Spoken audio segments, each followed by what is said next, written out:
Despite punishing history, Haiti remains revolutionary, remarkable. Haiti is a nation familiar with adversity.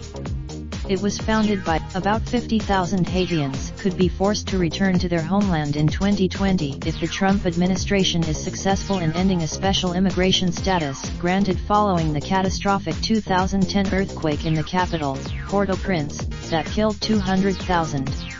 The administration, Haitians living and working legally in the USA since the earthquake could have to go back to a country that is the most impoverished and environmentally degraded in the Western Hemisphere.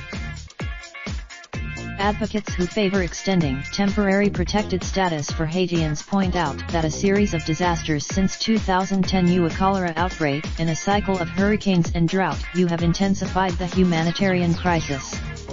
Water, food, sending tens of thousands of Haitians back would strain the small country's limited resources, endanger the lives of those returning, and sever a financial pipeline from Haitians working in the USA that is helping keep their family members alive in Haiti.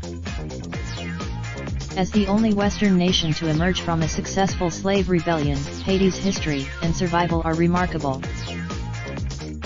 The island of Hispaniola, shared by Haiti and the Dominican Republic, was once the richest colony of the New World.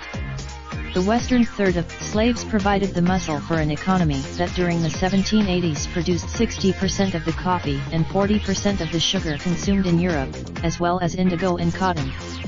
The crops earned the French drove their sugarcane cutting slaves especially hard. From the plantation, the revolution influenced events across the Americas. The French Emperor ever since, Western policies have been punishing Haiti for winning its independence. The problem was not politics or commerce. The central issue, after its independence, Haiti was a fledgling country trying to find its place in an hemisphere dominated by slavery. Their question was, the answer barely. In 1820, the United States, fearing slaves in the South would get ideas about staging their own revolution, refused to trade with Haiti and didn't recognize its independence until 1862. U.S. troops invaded Haiti in 1915 and didn't leave until 1934. Haiti has been ruthlessly exploited by Western powers many times in its 200 years of independence, said Madison Smart Bell, an English professor at Goucher College in Towson, MD, and author of a trilogy of novels about Louverture and the slave revolt. Bogues also pointed to the Western powers' history of propping up of ineffective and corrupt Haitian governments, including U.S. support for dictators François Papa Doc Duvalier and his son Jean-Claude Baby Doc Duvalier, who ruled Haiti from 1957 through 1986. The Americans did not want another Cuba, Bogues said, referencing the communist regime of Fidel Castro.